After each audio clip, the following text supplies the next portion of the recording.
दोस्तों, आपने different types of pancakes try किए होंगे, बना के खाए होंगे। एक बार इस वाले पेनकेक को भी ट्राई करके देखिएगा। यकीन मानिए दोस्तों, आप हर बार यही वाला पेनकेक बना के खाओगे। ये इतना डिलीशियस बनती है। सो हाय एवरीवन, खुरुमजरी नमस्ते, welcome two spoon and basket. और आज मैं आप सबके लिए लेके आई हूँ वेजिटेबल पेनकेक की रेसिपी। तो चलिए स्टार्ट करते हैं वीडियो। सो वेजिटेबल पेनकेक को बनाने के लिए मैंने यहाँ पे ले लिया है ढेर सारा वेजिटेबल्स। कैरेट, बीटरूट, कैबेज और अनियन को मैंने यहाँ पे फाइनली चॉप करके रखा है। लंबा लंबा मैंने चॉप किया है। साथ में एक मीडियम साइज के पोटैटो को भी ऐसे थिनली स्लाइस करके रखा है। वेजिटेबल्स को आप जितना थिनली और फाइनली चॉप कर सकते हो उतनी अच्छी रहती है एक अच्छी वेजिटेबल पेनकेक बनाने के लिए। अब मैं यहाँ पे एक बाउल ले लूंगी और इसमें मैं सारे वेजिटेबल्स को एक एक करके डाल दूंगी।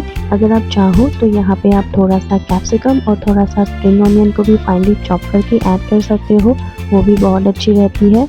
सबसे पहले मैं सारे वेजीज को अच्छे से मिक्स करूंगी। उसके बाद बाइंडिंग के लिए यहाँ पे ऐड कर रही हूँ एक बड़ा चम्मच बेसन, एक बड़ा चम्मच मैदा, एक बड़ा चम्मच चावल का आटा, साथ में हाफ टी स्पून जीरा पाउडर, हाफ टी स्पून धनिया powder, half teaspoon red chili powder, half teaspoon black pepper powder, half teaspoon chili flakes और नमक स्वाद अनुसार।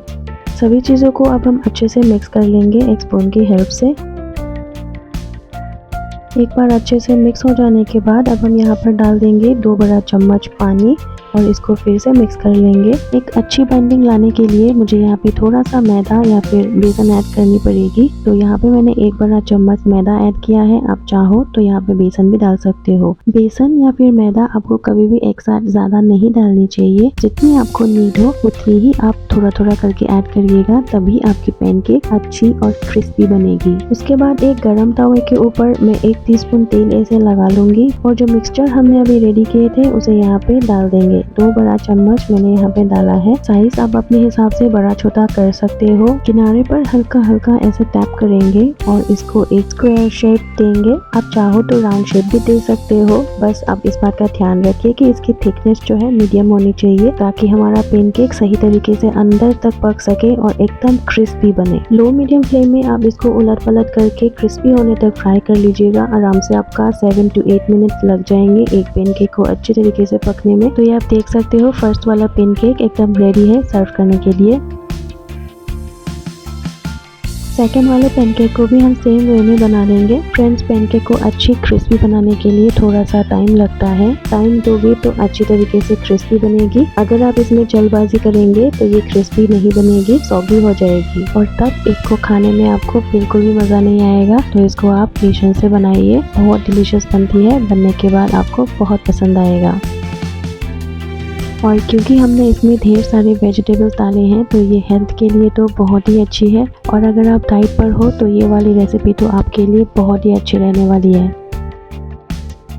वीडियो अगर आपको थोड़ी सी भी अच्छी लग रही है दोस्तों, तो वीडियो को एक लाइक ज़रूर से कर देना, सब्सक्राइब कर देना चैनल को इस तरीके की यमी यमी रेसिपीज़ देखने के लिए। तो ये आप देख सकते हो यहाँ पे मैंने सारे पेनकेक्स को रेडी कर लिया है। इसको आप सर्व कर सकते हो सिंपल टोमेटो केचप के साथ भी, वो भी बहुत ही बढ़िया लगता है। मुझे रायता के साथ ज़्यादा अच्छा लगता है, इसीलिए मैंने इसको यहाँ पे रायता के साथ सर्व करके दिखाई है। इस रेसिपी को एक बार ट्राई ज़रूर से करना दोस्तों, आपको बहुत पसंद आएगा। तो मिलते हैं नेक्स्ट वीडियो में, तब तक के लिए thanks for watching. Bye bye.